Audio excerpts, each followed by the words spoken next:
The frozen breath hung in the air like smoke. February in Toronto, -15 with the wind chill. And there was my daughter Kira walking along Kingston Road toward the Tim Hortons at 6 in the morning. Walking, not driving. Walking in scrubs that hung off her frame like she'd borrowed them from someone twice her size, her coat too thin for this weather, her hands shoved deep in her pockets. I almost didn't recognize her. My daughter, who'd graduated top of her class from the Ontario Veterinary College. My daughter, who'd married Eric Bergstrom 4 years ago in a beautiful ceremony at the Gildan Estate. My daughter, who drove a Honda CR-V I'd helped her purchase just 18 months ago and lived in a charming house in Oakville with a garden and a swing set for my 5-year-old granddaughter Lily. That daughter was now standing at the drive-through window, counting loonies and quarters in her palm, trying to figure out if she had enough for a small double-double. I pulled my car into the parking lot and got out. The cold hit me like a wall, but I barely felt it. All I could see was Kira, my baby girl, looking like she hadn't slept in weeks. "Kira?" She turned, and I saw it.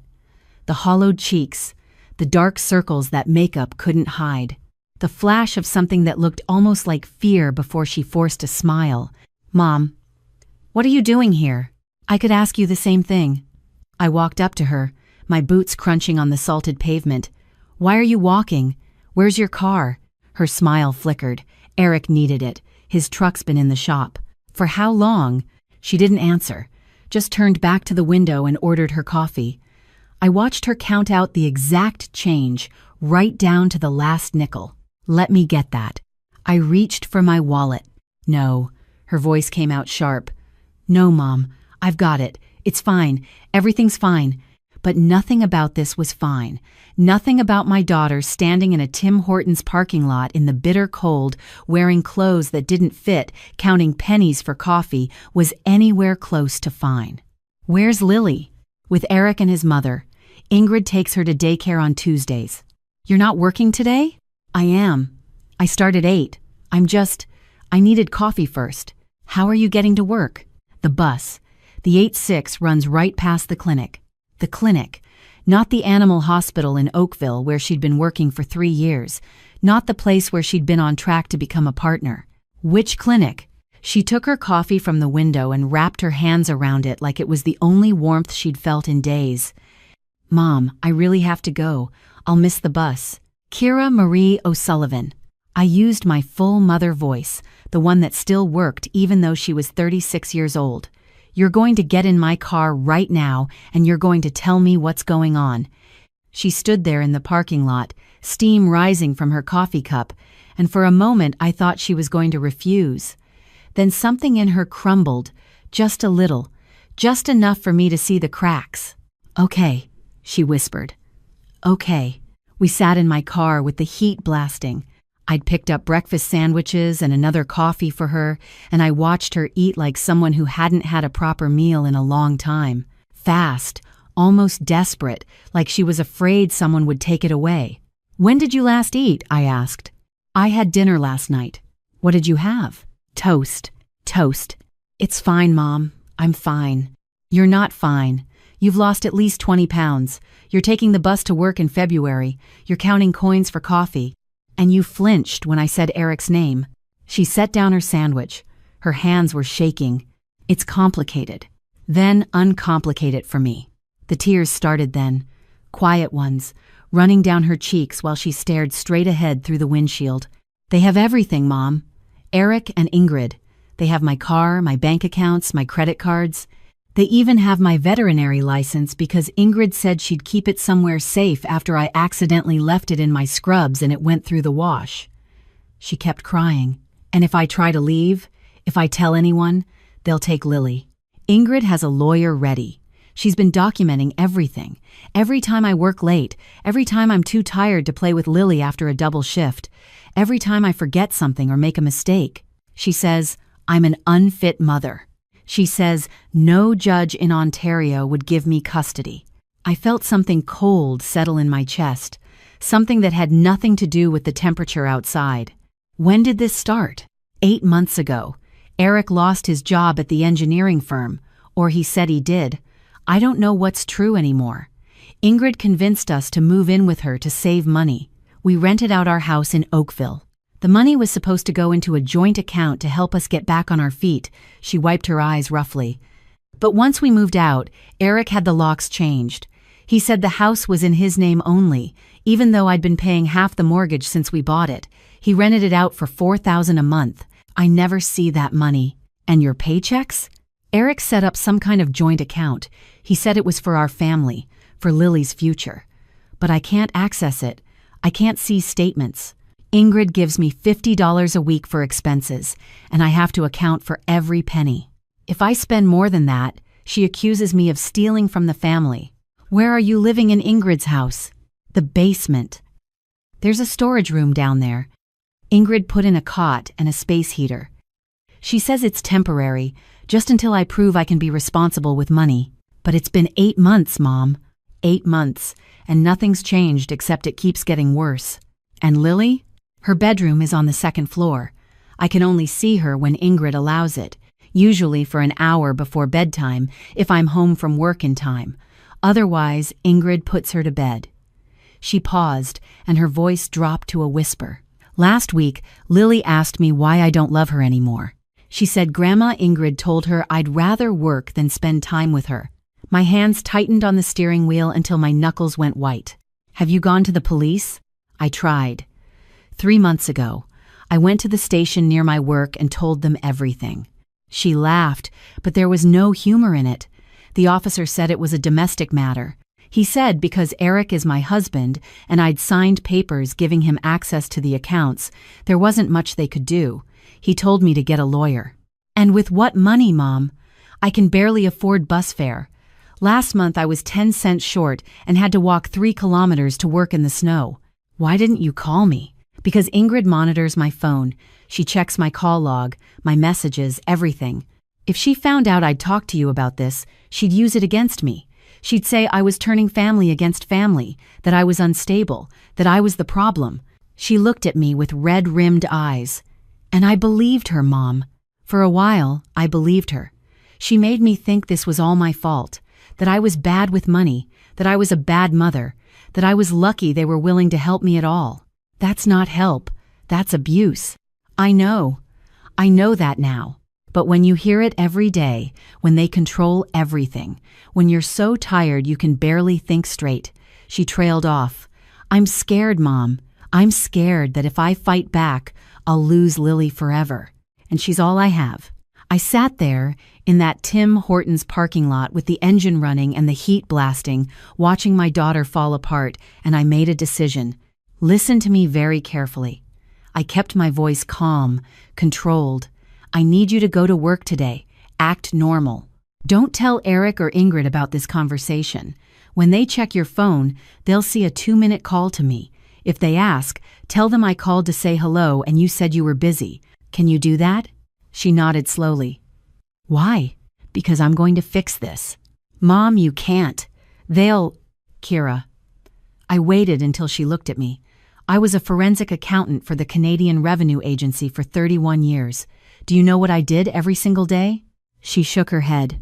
I found people who thought they were smarter than the system. People who hid money, forged documents, manipulated accounts, cheated on their taxes. I tracked down fraud that other investigators had given up on. I testified in court cases that sent people to prison. I waited a beat, and I retired 5 years ago with a perfect record. Not a single case I worked on was ever overturned. I watched understanding dawn in her eyes. You think you can help? I don't think. I know. What Eric and Ingrid are doing isn't just cruel, sweetheart. It's illegal. Financial abuse, coercion, possibly fraud and forgery, depending on what documents you signed. And parental alienation is taken very seriously by family courts in Ontario. But Ingrid's lawyer? Ingrid has a lawyer because she knows what she's doing is wrong. She's preparing a defense before she even needs one. But defense only works if the other side doesn't have evidence. I squeezed her hand. I'm going to get evidence. Lots of it. And then we're going to get your life back. She grabbed my arm, her grip desperate. Mom, please be careful. Ingrid. She's not what she seems. Everyone thinks she's this sweet grandmotherly woman, but she's calculating. Everything she does is planned. Sweetheart. I smiled, and I could feel it wasn't a nice smile. So am I. I dropped Kira off at her work, a small veterinary clinic in Scarborough that was clearly several steps down from where she'd been before. I watched her walk inside in her oversized scrubs and her too-thin coat, and then I drove home and started making phone calls. The first was to Priya Sharma, a family lawyer I'd worked with on several fraud cases during my time at the CRA. She was sharp, she was thorough, and she didn't lose. Margaret, good to hear from you. What can I do for you? I explained the situation. By the time I finished, I could hear her typing. This sounds like a clear pattern of coercive control. Ontario's been cracking down hard on this in recent years. If what you're telling me is accurate, your daughter has grounds for emergency custody, return of marital assets, and possibly criminal charges against both the husband and the mother-in-law. How fast can we move? That depends on how much evidence you can get me. Give me 2 weeks. The second call was to Marcus Thompson, a private investigator I'd recommended on several cases. He was former RCMP, meticulous, and had a gift for surveillance. Marcus, I need your eyes on a situation. What are we looking at? Financial abuse, coercion, possible fraud, a mother-in-law who's running the show, and a husband who's either complicit or controlled. My daughter's the victim. Family case. Those are always the hardest, which is why I need someone I trust. He was quiet for a moment. Where do you need me? Mississauga. I'll send you the address. I need documentation of living conditions, any evidence of the mother-in-law making statements to alienate my granddaughter, and anything that shows how they're treating my daughter. I'll start tomorrow. The third call was to an old colleague who now worked in real estate title searches. By the end of our conversation, I had an appointment to pull the records on the house in Oakville and find out exactly whose name was on that deed. That evening, I drove to Mississauga, to Ingrid Bargström's house. It was a large home in a respectable neighborhood, white brick with black shutters and a perfectly manicured lawn despite the snow. A Mercedes SUV sat in the driveway next to my daughter's Honda CR-V. Through the front windows, I could see the warm glow of lights, the flicker of a television. I parked down the street and waited. At 7:30, I saw Lily through an upstairs window. My granddaughter, with her blonde curls and her father's blue eyes, being tucked into bed by someone who wasn't her mother. At 8:15, Kira came home. I watched her walk up the driveway, her shoulders hunched against the cold, and go around to the side of the house, not through the front door, around the back, to what I assumed was the basement entrance. At 8:45, I got out of my car and walked along the back of the property, keeping to the shadows. The basement had a small window, half buried in snow. I crouched down and looked inside. My daughter was sitting on a cot in a room that couldn't have been more than 8 feet by 10, concrete floor, exposed pipes along the ceiling, a small space heater that looked like it barely put out any warmth, a plastic storage bin that probably held her clothes, a card table with a microwave and a kettle. This was where my brilliant daughter, who'd worked her whole life to build something, was living. Like she was nothing, like she was worthless. I took pictures, video. I documented the timestamp, the conditions, everything.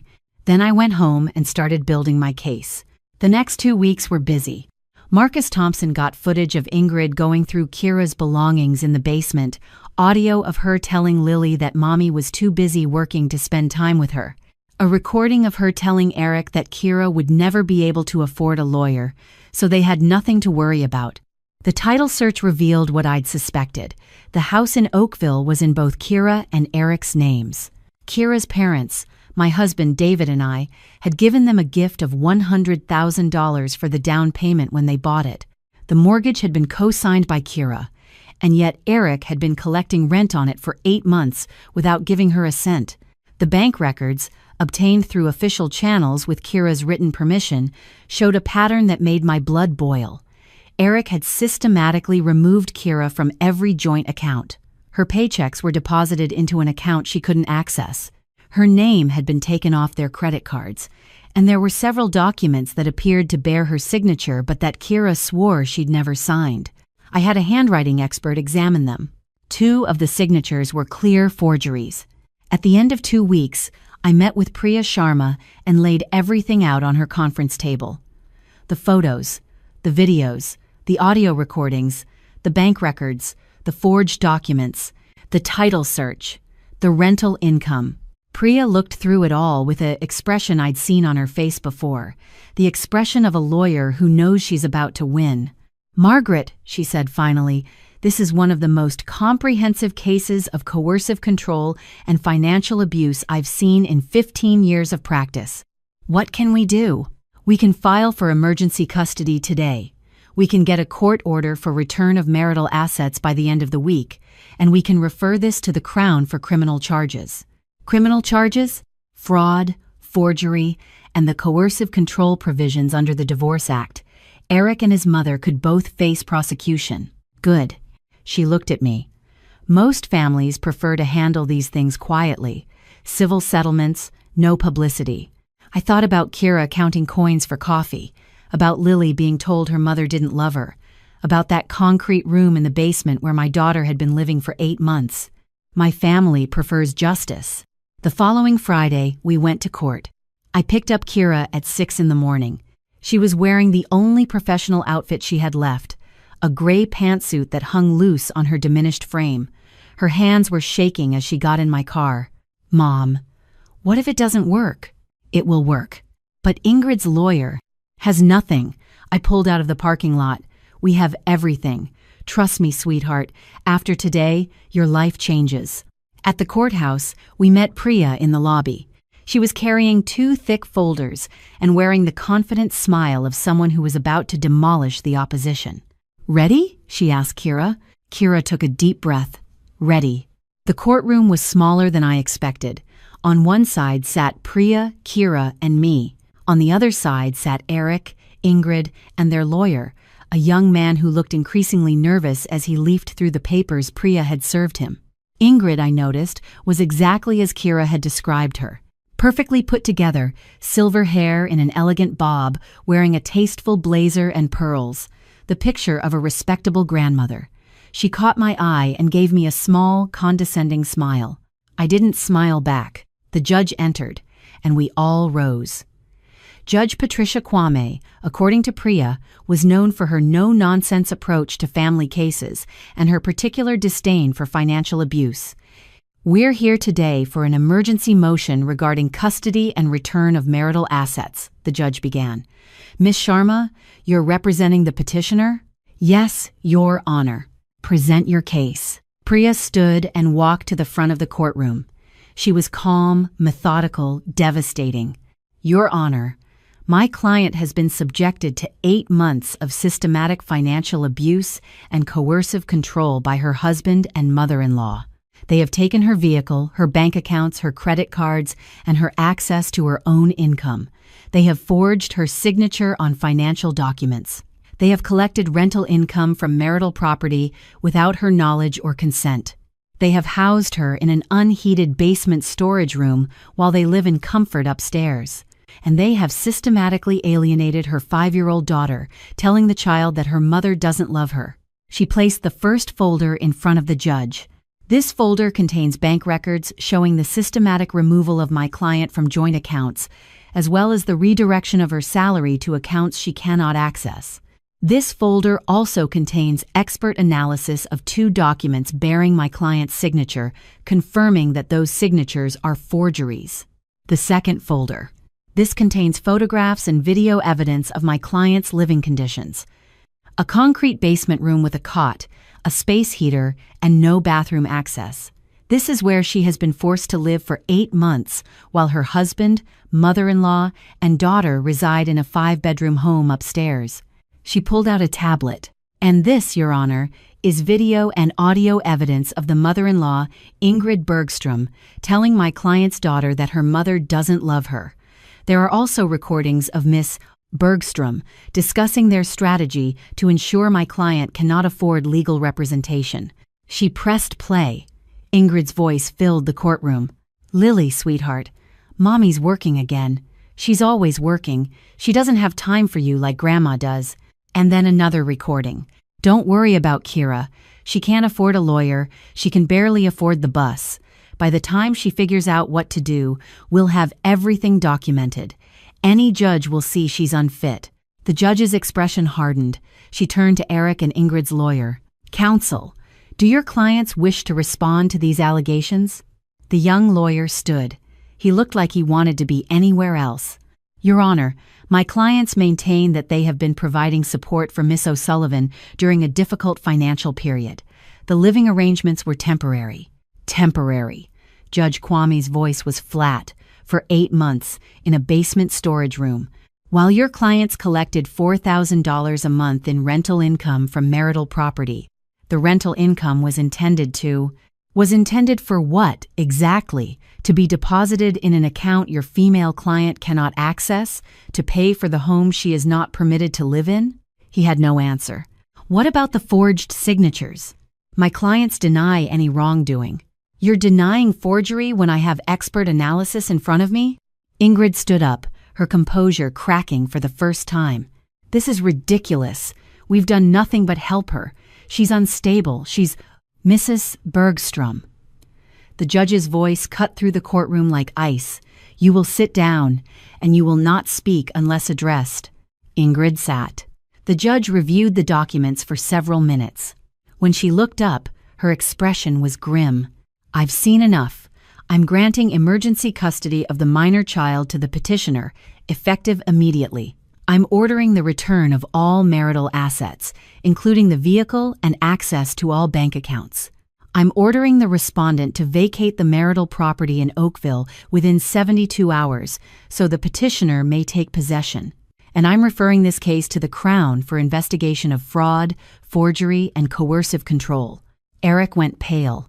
Ingrid's mouth opened and closed, but no words came out. Furthermore, the judge continued, I'm issuing a restraining order prohibiting both respondents from contacting the petitioner or the minor child except through legal counsel.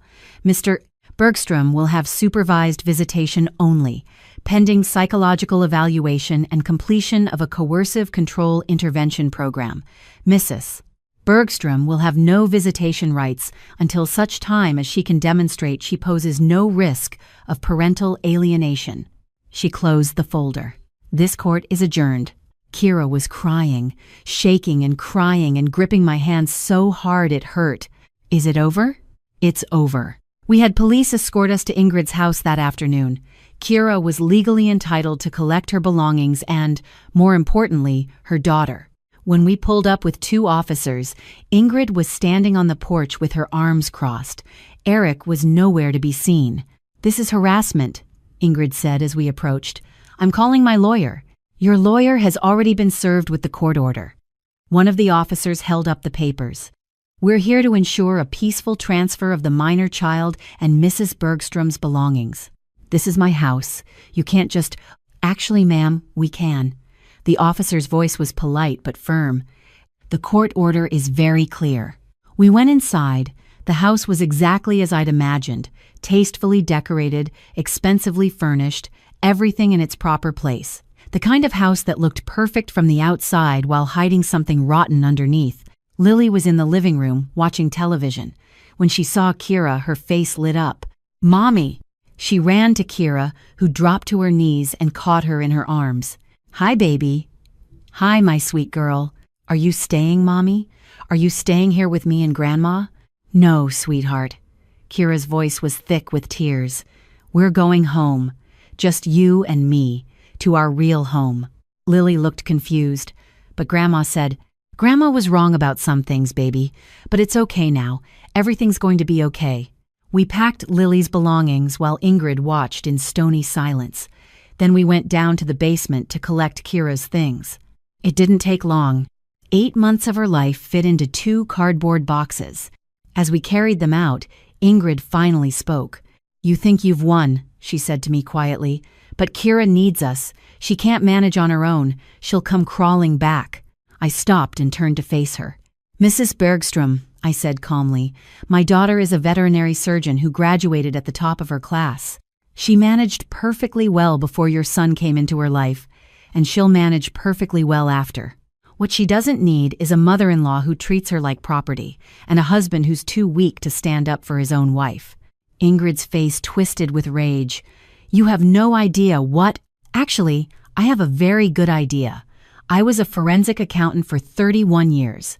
I spent my career finding people who thought they could get away with fraud and manipulation. You're not special, Mrs. Bergstrom. You're not even particularly clever. You're just cruel, and cruelty always loses in the end. I walked out without looking back. We drove to the house in Oakville as the sun was setting. The tenants had been given notice by the court and had already vacated. Kira had the keys. The house was cold and empty. The furniture was mostly gone, sold or stored, I didn't know which. But the bones were good. The hardwood floors, the big windows, the oak tree in the front yard that Lily had loved to climb. Mommy, is this our house? Lily asked. This is our house, baby. Are we staying forever? Forever and ever. That night, after Lily was asleep on an air mattress in what would become her bedroom again, Kira and I sat in the empty living room with takeaway coffee from Tim Hortons. I keep waiting for them to call, she said, for this to turn out to be a dream. It's not a dream. It's real. She was quiet for a long moment. I should have told you sooner. I should have called you the first month, the first week, the first day it started going wrong. But Ingrid was so convincing. She made me think I was the problem, that I was bad with money, bad at being a wife, bad at being a mother. And Eric just went along with everything she said. He let her do all of it. He was controlled, too, I said. It doesn't excuse what he did, but people like Ingrid, they know how to manipulate everyone around them, even their own children. Do you think he'll change? I don't know, but that's not your problem anymore. Your problem now is taking care of yourself and Lily, getting back to the career you worked so hard for, building a life that belongs to you. She leaned against me, the way she used to when she was a little girl. Thank you, Mom. Always, sweetheart. Always. 8 months later, Lily had her 6th birthday party in the backyard of the house in Oakville. The oak tree was full of late summer leaves, and we'd hung streamers from the branches.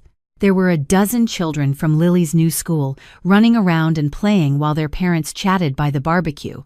Kira was different now, healthy. The weight was back, and so was the light in her eyes. She'd returned to her old animal hospital where they'd welcomed her back with open arms, and she was on track to become a partner within the year. She smiled again, laughed again, was herself again. Eric had completed his intervention program and was seeing Lily for supervised visits twice a month. According to the supervisor, he was trying to be a better father. Maybe one day he'd earn back some of Kira's trust. Maybe not. That was his journey to take. Ingrid had been charged with fraud and uttering forged documents.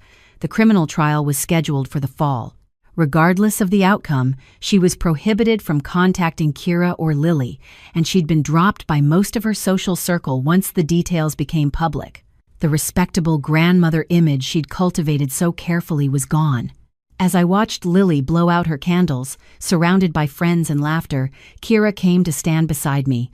"What did you wish for when you were 6?" she asked. "Probably a pony." She laughed. "What about now?" "Now?" I looked at my daughter, healthy and strong and free. "I don't need to wish for anything. Everything I want is right here." Kira put her arm around me. "I've been thinking," she said, "about talking to someone, telling my story. There might be other women out there going through the same thing. Women who think they're alone, who think they can't get help. That's a good idea." I didn't know it was abuse, Mom. For the longest time, I thought I was just failing. I thought if I tried harder, did better, was better, somehow it would all work out. It took me months to realize that nothing I did would ever be enough because they didn't want me to succeed. They wanted control. That's how coercive control works. It makes you doubt yourself, makes you think you're the problem. If I'd known the signs, if someone had told me what to look for, then tell others. Be that person. She nodded slowly. Yeah, I think I will." The party wound down as the afternoon faded into evening. Parents collected their children, presents were piled in the corner, and Lily ran around the yard in her princess crown, refusing to believe the day was really over. "Gamma!" She came running up to me, frosting on her face and joy in her eyes. "Gamma, can you stay for pizza?" "I think I can manage that." "And sleepover?" I looked at Kira, who smiled. "Sleepover it is." Lily cheered and ran off to tell her remaining friends the good news. Kira and I stood together in the golden light of the setting sun, watching her go. "She's happy," Kira said softly. "Really happy. I wasn't sure she would be, after everything." "Children are resilient," I said, "especially when they're loved. She's loved because of you. You fought for her when I couldn't fight for myself." "No."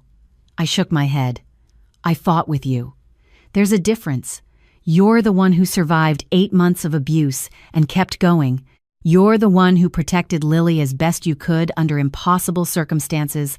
You're the one who trusted me enough to tell me the truth that morning at Tim Hortons. That took courage. It didn't feel like courage. It felt like desperation.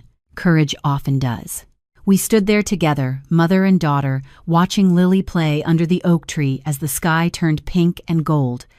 I thought about that February morning 8 months ago, the frozen breath in the air, my daughter walking in the cold, counting coins for coffee, the fear in her eyes. We'd come a long way since then, and we'd come home. If you or someone you know is experiencing financial abuse or coercive control, please know that you are not alone and it is not your fault. These are patterns of behavior designed to make you feel powerless, but help is available. In Canada, you can contact the Assaulted Women's Helpline at 1-866-863-0511 or visit sheltersafe.ca to find local resources. Trust yourself, trust your instincts, and remember that family is not about control. It's about love, respect, and standing together, especially when times are hard. You deserve better. We all do.